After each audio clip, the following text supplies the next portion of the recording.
सबसे पहले अपने शिव गुरु के चरणों की प्रणाम, मैया भवानी के चरणों की प्रणाम, स्वर्गीय हरिंदर भैया के चरणों की प्रणाम, स्वर्गीय शक्ति स्वरूपा नीलम दीदी के चरणों की प्रणाम, कथा सुनने वाला समस्त गुरु भाई बहन के चरणों की प्रणाम। मेरा प्रणाम स्वीकार हो, हे महादेव जी मेरा प्रणाम स्वीकार हो। ताई गुरु भाई बहन रउआ सभे के बीच में बहुत सुंदर एगो डोमिन शिष्य के कथा लेके आई बनी। देखी आई बहुत ज्ञानवर्धक की कथा बा। एक कथा के रउआ सभे पूरा सुनी कि एगो डोमिन शिष्य बन रही आ उनका शिष्य बनला से शिव गुरु के दया कृपा कैसे मिलल बा। देखे दीदी, सबसे पहले हमने के छोटा सा इस शिव चर्चा के ऊपर छोटा सा हमने के चर्चा करिया कि शिव चर्चा आखिर का हो, का कर सकता, शिव चर्चा से का हो सकता। शिव के गुरु बनवला से, 3 सूत्र के पालन कैला से हमने के काम मिल सकता। देखे दीदी, इस शिव चर्चा कथा सत्संग ये सब धर्म के चलनी है। ये धर्म के चलनी है। जैसे आटा के चाले खातिर, आटा के अंदर से चोकर निकाले खातिर आटा के अंदर चोकर होला, घून होला, छोटा मोटा कीड़ा भी हो जाला, लेकिन जब तक चलनी से ओकरा के ना चलल जाए तब तक वो कभी अलग नहीं हो सकत। उमें मिक्स बा, आटा में मिक्स बा, लेकिन ओकरा के चाले खातिर, ओकरा के शुद्ध बनावे खातिर, पवित्र बनावे खातिर हमने के चलनी के जरूरी बा। देखिए गुरु भाई बहन, सबके घर में ही प्रयोग हो रहा बा। सबके हो जानता कि बिना चलनी के आटा से चोकर नहीं निकल सकत।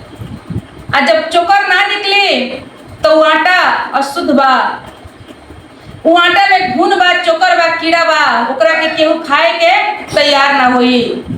तो ठीक वही तरह दीदी इस शिव चर्चा जौन बा, कथा सत्संग जौन बा, वो धर्म के चलनी हो। धर्म के चलनी हो। इस शिव चर्चा के माध्यम से, कथा सत्संग के माध्यम से देखी हमने के अंदर भी चोकर बा, हमने के अंदर भी खून बा, छोटा छोटा कीड़ा बा। वो कीड़ा के, वो चोकर के निकाले खातिर इस शिव चर्चा के चलनी के जरूरी बा।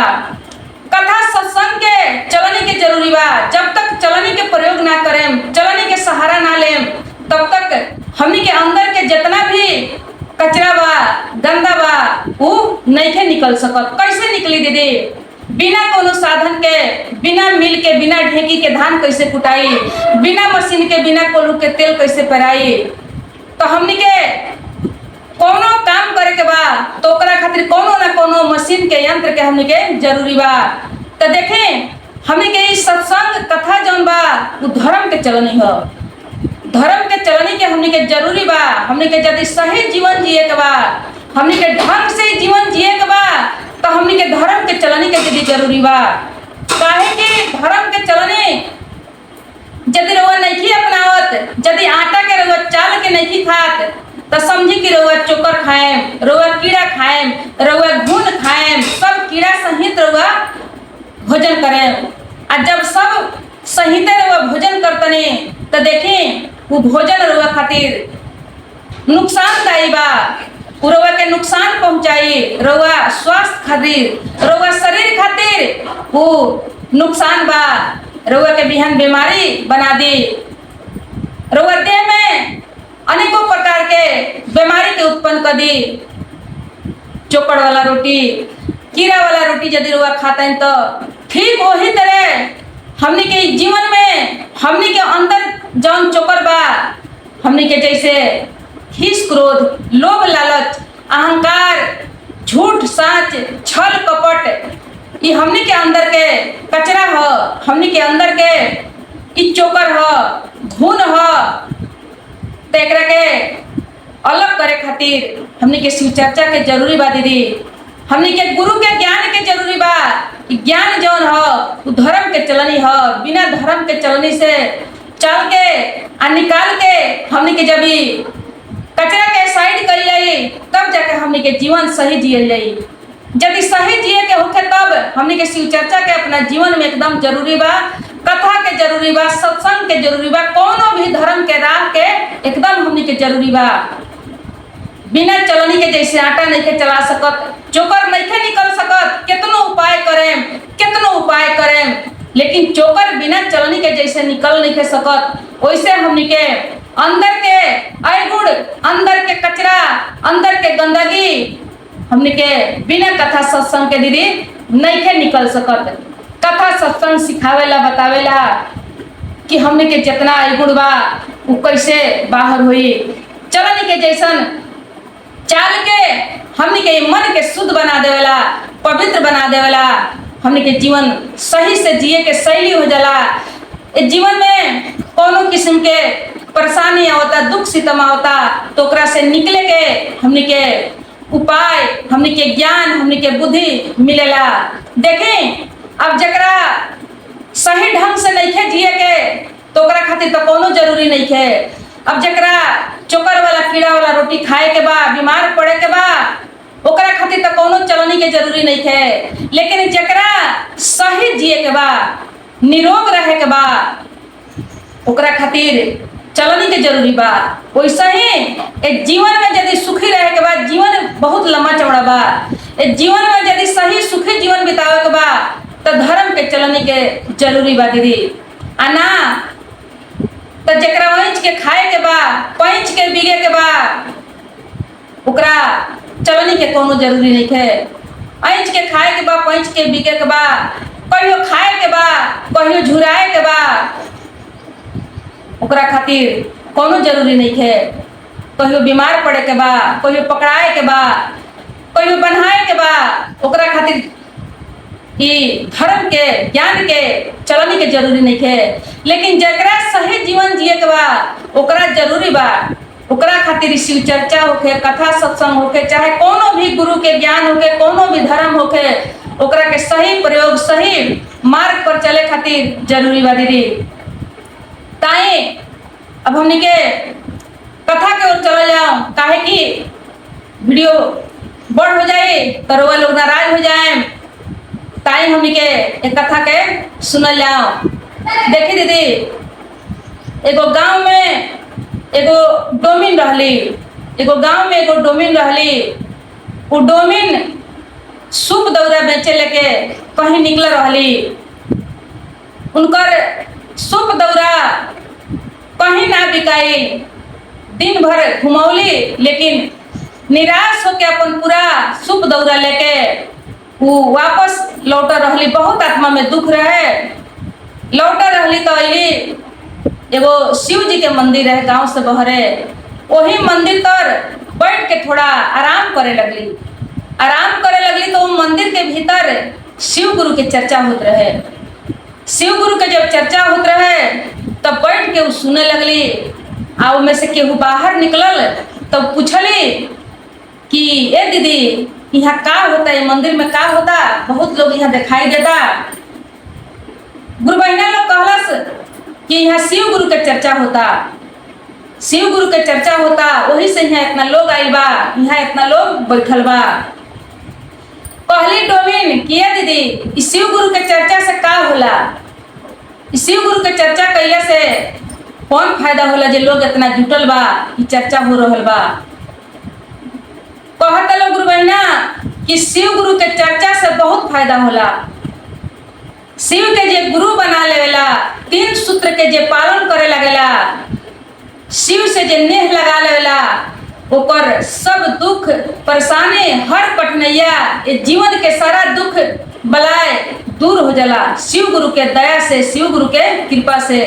जे शिव गुरु से दया मांगेला ओकरा जीवन के सारा परेशानी, सारा कठिनाई दूर हो जाला। गुरु बहिना कह के बताओ तरी उ डोमिन के।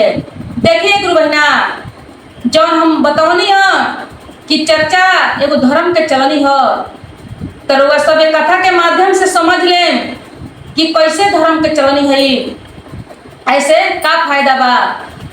तो देखिए दीदी, अब इतना बात जब डोमिन सुनली कि शिव गुरु के नाम से, 3 सूत्र के पालन कैले से, उनका के गुरु बनावला से सब दुख कठिनाई दूर हो सकता, तो हम शिव के अपन गुरु बना लेता नहीं, हम दया मांगता नहीं। हम तो ऐसा ही दुखी बाने, गरीब बाने, आज दिन भर हमारे दौरा सुप नहीं बिकाइल। अब देखे दीदी, एक दिन के उनका दुख जो दौरा सुप ना बिकाई रहे, उसे मन में उनका ज्यादा दुख रहे। अब वह दुख समझ के आ शिव जी के अपन गुरु बना ले तरी मन ही मन, आ गुरु बना के वही जब बैठ के बहुत सुंदर ध्यान से मन से शिव गुरु के चर्चा बाहर से सुने लगली। काहे कि डोमिन रहली, मंदिर के भीतर ना प्रवेश कैली, बाहर से सुने लगली।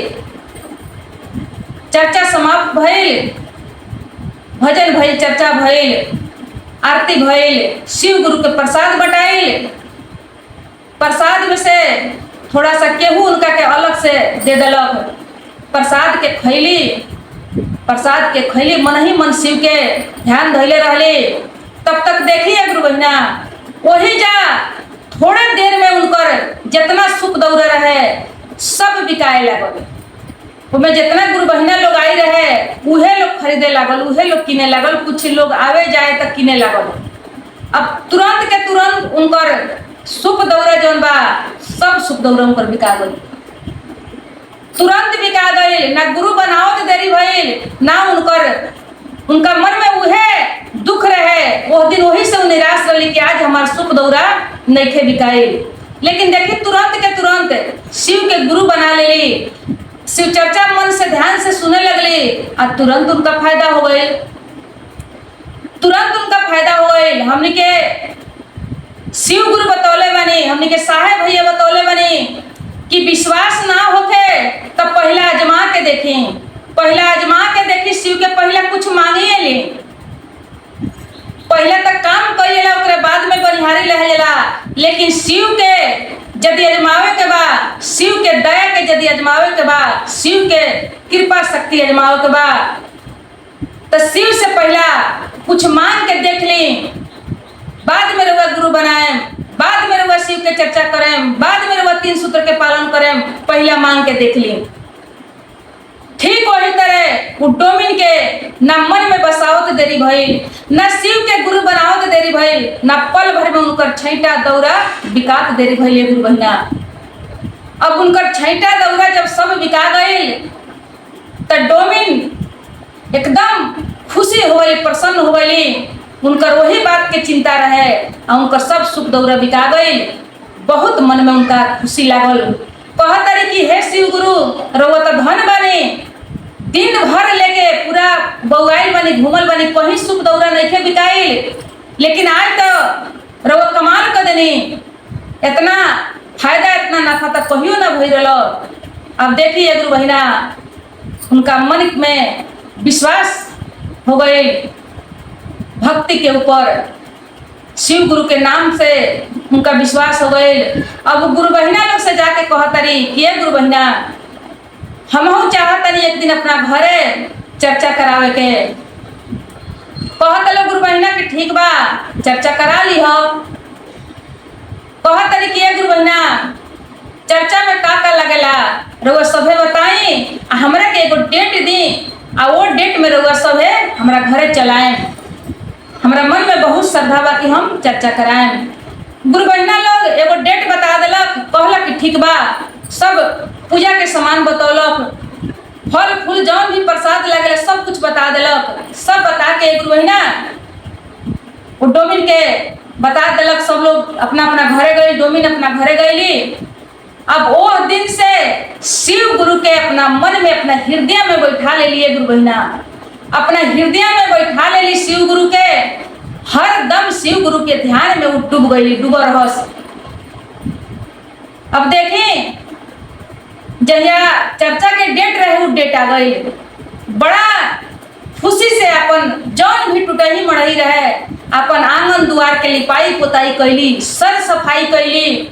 सर सफाई करके पूजा पाठ के सामान सब मंगौली, फल प्रसादी जौन कुछ भी उनका जुड़ल मिलल सब मंगौली। सब मंगा के लिया के आंगन में गुरु जी के आसन लगौली, फोटो रखली, दिया बत्ती बरली, आ सब गुरु बहिना लोग के इंतजार करे लगली। गुरु बहिना लोग के इंतजार जब करे लगली तो देखिए गुरु बहिना, बहुत देर हो गई, बहुत समय बीत गई। लेकिन गुरु बहिना लोग आवत नहीं थे वहाँ, एको गुरु बहिना लोग नहीं थे आवत। बेचारी धीरे धीरे दुखी होके लगली, आत्मा में दुख होके लगल कि गुरु बहिना लोग एको को ना आए। आज हमार चर्चा कैसे हुई, आज हमार चर्चा कैसे हुई? हम तो शिव गुरु से कह दिले बने कि हम राउ चर्चा कराएं, लेकिन देखो तनी कि हमरा घरे शायद हम डोमिन हई, वही से केहू आवत नहीं थे। सही है मैं गुरु बहिना, बात उहे रहे कि गुरु बहिना लोग अपना मन में कहे के तक कह दिले रहे, लेकिन चर्चा के दिने सलाह करता लोग कि हमने के तो डोमिन से कह दिले बनी सन कि तोहरा घरे चर्चा में आए, लेकिन हमने के चर्चा में कैसे चल जाओ? काहे कि जब चर्चा हुई तो वहाँ प्रसाद तो बनबे करी, और प्रसाद डोमिन के हाथ के बनी।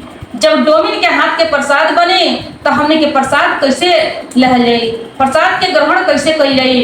आज यदि चर्चा में जाके प्रसाद के ग्रहण नहीं के कइला तो हमने के ऊपर दोष लागी, हमने के ऊपर पाप लागी। तो वो से अच्छा बात कि हमने के चर्चा में जइबे ना कइला, ना जाई जाई, ना हमने के दोष लागी, प्रसाद ना लहल जाई, प्रसाद के ना इनकार कइल जाई, ना हमने के दोष लागी। आ हमने के डोमिन जब कबोई है पूछिए तो कोनो बहाना बना दिए, कुछ कह दिए। देखिए गुरु बहिना, डोमिन से तो बहाना बना सकल जाता, हम रउआ से बहाना कर सकतनी, रउआ हमरा से बहाना कर सकतनी, लेकिन जे हमने के ऊपर अपन सीसी कैमरा फिट कइले बा, कौना कोना में बानी, का करतनी, का सोचतनी। देखिए दीदी, करे के बाद छोड़ दी हमने के का करतनी, हम का सोचतनी, भगवान उहो सुनी ने। काहे कि भगवान बिना कान के सुनी ने, बिना हाथ के काम करी ने, बिना पाँव के चली ने।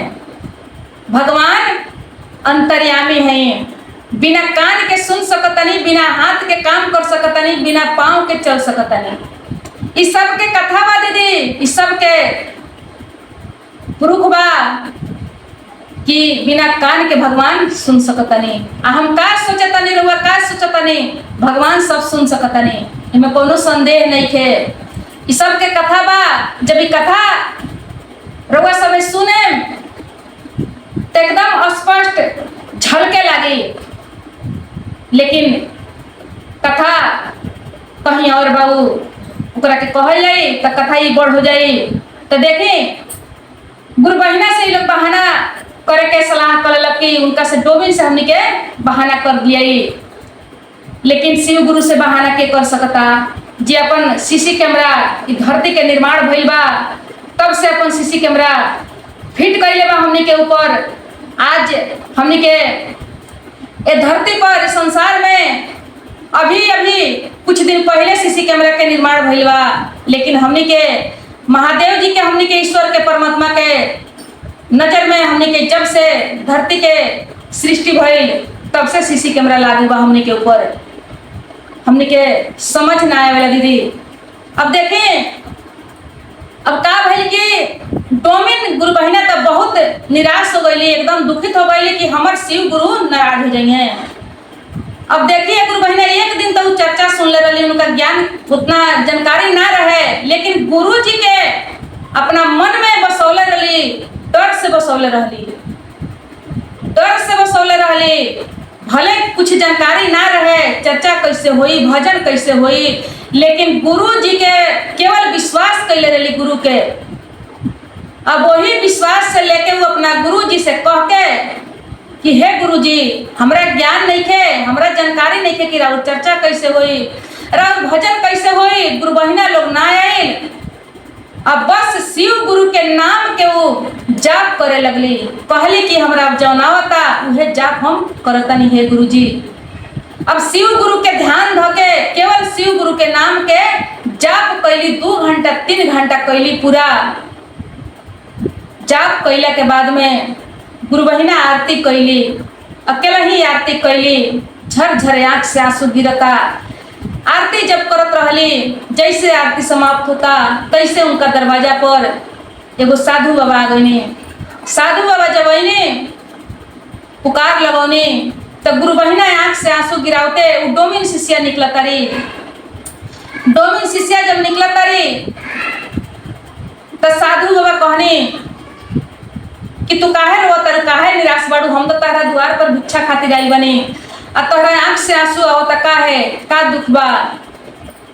कहली डोमिन कि बाबा जी दुख तो कौनो नहीं थे, देखी हम शिव जी के चर्चा करौनी ह, गुरु बहिना लोग कहले रहला आवे के, गुरु बहिना लोग हमरा घरे ना आइल ह, हमरा चर्चा करे के कुछ ज्ञान नहीं थे, तो हम वही से दुखी बानी। हम केवल अपना गुरु जी के नाम के जाप कइले बानी, हमरा घरे चर्चा में आज केहू ना आइल ह, वही से हम दुखी बानी कि हम जात के डोमिन है, केहू ना आइल ह, आ हम चर्चा करे के कहले रहनी ह, हमार गुरु जी नाराज हो जाए, वही से आंख से आंसू आवता, अपना गुरु जी खातिर आंख से आंसू आवता कि हमार गुरु जी नाराज हो जाए। महात्मा जी कहने कि ये बेटी देखो, तू दुखी मत होखो, तू निराश मत होखो, यदि तू मन से डर से अपना महादेव जी के नाम के केवल याद कैले होखबू, जाप के अलग बात बा, केवल उनका नाम के याद कैले होखबू तो तोहार चर्चा जौन बा महादेव जी के समीप पहुंच जाई। तू काहे दुखी होता रू, तू काहे निराश होता रू, तू डर से मन से जब गुरु के याद कैले होखबू तो तोहार चर्चा महादेव जी स्वीकार कर ले होखे। तू निराश मत होखो, भले केहू ना आई हो तो ना आई हो, लेकिन तोहार चर्चा सफल हो गई बा, तू टेंशन मत लो, तू अपना महादेव जी के ऊपर विश्वास करो, तोहार चर्चा महादेव जी स्वीकार कैले बनी, आ तू हमरा के थोड़ा सा प्रसाद दो। कहत रही डोमिन की ए बाबा जी रउआ हमरा हाथ से कैसे प्रसाद ले, हम तो डोमिन हई, डोमिन के हाथ से रउआ कैसे प्रसाद ले।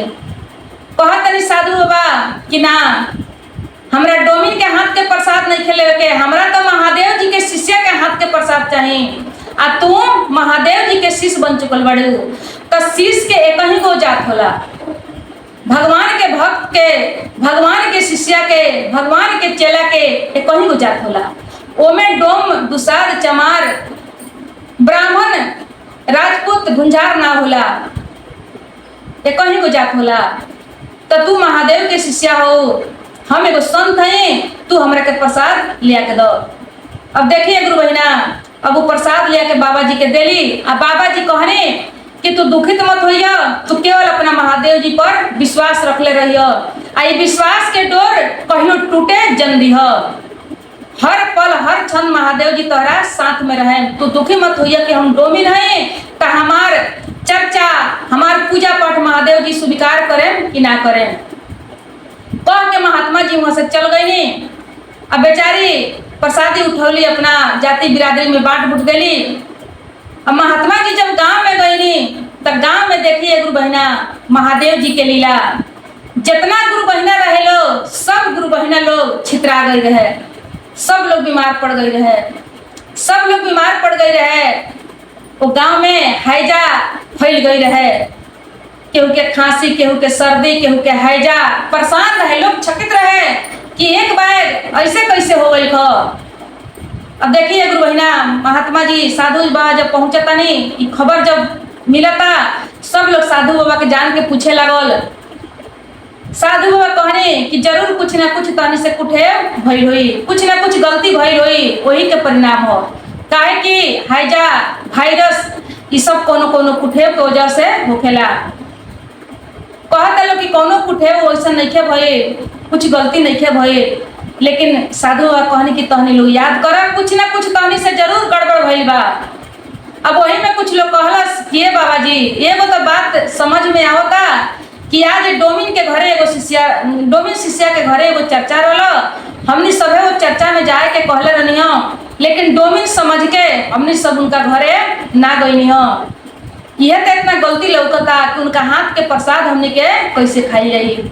महात्मा जी कहतनी कि हाँ तो उहे गलती हो, वो गलती कोनो कमजोर गलती नहीं थे, बहुत बड़ गलती बा। एगो महादेव के शिष्य होके तहनी के जात पात में छुआछूत भेदभाव, ई कौन शिष्य के गुण हो। शिष्य चाहे कौनो जात होके ओकरा से छुआछूत ना माना जाला, ओकरा से भेदभाव ना माना जाला। तहनी के मन में कितना छल बा, कितना कपट बा कि महादेव जी के जहाँ चर्चा होता वहाँ तहनी के डोमिन के हाथ के प्रसादी को वजह से तहनी के अपना महादेव जी के चर्चा में नहीं पसंद गई। तहनी कौन शिष्या बाड़ो कि महादेव जी के जहाँ चर्चा होता वहाँ छुआछूत के वजह से तहनी के नहीं पुगल, आ जहाँ बड़ जात के घरे हुई वहाँ तहनी के पुग जइब। तहनी के मंदिर तहनी के मन में छल बा, कपट बा, तहनी के शिष्या के गुण नहीं थे, तहनी के बेकार बड़ा शिष्या के नाम पर कहता लो कि बाबा जी एक कौन उपाय बा, का हुई अब कैसे हुई। बाबा जी कहने कि तहनी के डोमिन के घरे जाके डोमिन से माफी मांगे के पड़ी, काहे कि डोमिन असली शिष्या बिया, तहनी से असली शिष्य बिया डोमिन, जौन अकेला ही भगवान के डर से याद कैले बिया, डर से नाम ले ले बिया। और डोमिन के घरे जाके वो डोमिन के हाथ के जौना प्रसाद से तहनी के घृणा रलो, वही प्रसाद के वजह से, वही घृणा के वजह से तहनी की बीमारी जब भइल बा, तो वही प्रसाद से तहनी की बीमारी ठीक हुई। तहनी के डोमिन के घरे जाके और डोमिन के हाथ से तहनी के प्रसादी लेवे के पड़ी। अब देखिए गुरु बहिना, सब गुरु बहिना लोग गइल बा, जाके डोमिन से माफी मांगलक। डोमिन से कहता लोग कि थोड़ा सा हमने के प्रसाद दे दो कि हमने के कल्याण हो जाओ। अब डोमिन कहता रही ये गुरु बहिना, प्रसाद सब अपना जाति बिरादरी में हम बांट दिले बानी, प्रसाद खत्म हो गइल बा। कहता लोग कि कहीं से झाड़ झुर के कौनो चंगेला चंगेली दौरा दौरी में से झाड़ झुर के हमने के थोड़ा थोड़ा प्रसाद लिया के दो। अब डोमिन गुरु बहिना गइल बड़ी, वैसे ही डलिया डुलिया में सटल बा, झरल बा, कहीं भगवान के जहाँ वहाँ चर्चा भइल बा वहाँ गिरल बा, सब सोहोर बिटोर के सब गुरु बहिना लोग के थोड़ा थोड़ा देली। सब लोग खैलक, प्रसाद जब लेलक तो सब लोग जाके सही हो गई, सबकर बीमारी पल भर में खत्म हो गई। दीदी पल भर में खत्म हो गई। तो यह हो ज्ञान, ज्ञान के राह यह हो कि ज्ञान के राह से तुरंत आदमी दलदल से निकल जाला, दलदल में फंसल रहेला। लेकिन जब ज्ञान मिल जाए, केहू ज्ञान दे देवे, केहू बता देवे, तो तुरंत के तुरंत कीचड़ से, कचरा से, दलदल से, परेशानी से आदमी निकल सकता। तो यह खूबी बा, यह फायदा बा शिव चर्चा से, शिव के गुरु बनावला से। अब देखिए गुरु बहिना, हम स्वयं हमने के चर्चा मंडली एक बार ना बल्कि कई बार डोम के घरे हमने के चर्चा करे गई बनी। डोम के घरे, मेस्तर के घरे, महाराज चमार के घरे, सब जाति के घरे हमने के एक बार ना कई बार हमने के टीम गई बनी। आ डोमिन के हाथ से हमने के प्रसाद ले ले बनी। ये गुरु बहिना, डोमिन के हाथ से हमने के प्रसाद खुद खैले बनी, ग्रहण कैले बनी। आ हमने के यहाँ कितना श्रद्धालु वालो डोमिन गुरु बहिना लोग कि कभी कभी चर्चा जब करावेला तो हिंदू परमीन लोग के घरे भोजन बनवावेला, बहुत सुंदर खीर पूड़ी सब्जी सब कुछ मिठाई बनवावेला। अब बनवा के बड़ा प्रेम से सारा गुरु भाई गुरु बहन लोग के भोजन करावेला, अपन टोला पड़ोसा में भोजन करावेला। तो बताएं दीदी, का वो लोग के श्रद्धा नहीं थे? ओहू लोग के श्रद्धा बा। आ देखी डोम के भी भगवान एगो अधिकार दिले बानी, एगो विधान बनौले बानी कि जब आदमी मरेला तो डोम के हाथ से आगे कीने के पड़ेला। जब तक डोम आगे ना दी तब तक आदमी के समझे कि आदमी पवित्र ना होला, आदमी के मुंह में आग ना दियाला। बताई डोम कितना बड़का भगवान डोम के बनौले बनी कि ओकरा हाथ के आग से ही आदमी के उद्धार होके के बाद। दोसर का बात, बियाह शादी में डोम के हाथ के बनावल मौर डाला से माथे मौर चढ़ेला, माथ पर जौन मौर चढ़ेला वो डोम के बनावल हो। देखी भगवान कैसन कैसन चुन के डोम लोग के अपना विधान में वो लोग का अधिकार दिले बने। वो समय में छूत अछूत कहाँ चल जाला, वो समय में वो लोग के जरूरी पड़ेला, वो लोग के खोजल जाला। छठी मैया के पूजा में देखी वही डोम डोमिन के दौरा से सुकली से हमने के छठ पवित्र होला, छठ कई जाला। तो हमने के देखी जाति जौन बा काम खातिर बनावल गई बा, भेदभाव केहू में नहीं थे, आ सबके खून एक ही बा। यदि इ काम के बंटवारा ना कइल गई रही तो हमने के बहुत किस्म के काम के जरूरी बा हमने के जीवन में, वही से बांटल गई बा काम कि केहू कोनो काम करी, केहू कोनो काम करी। केवल काम के बंटवारा खातिर ई जाति पाति बनावल बा, ना तो जाति पाति में कोनो भेदभाव नहीं है। आ देखी दीदी, शिव चर्चा रउआ सभे अपनाई आ कथा जरूर सुनी। कथा से बहुत फायदा बा दीदी। कथे आदमी के पार करेला, कथे से भवसागर से पार होखल जाला, कथे से हर परेशानी से दुख से लड़ के एगो शक्ति मिलेला। कथा रुआ सभी जरूर सुने। तो चलिए आज के ये कथा यही से समाप्त भइल।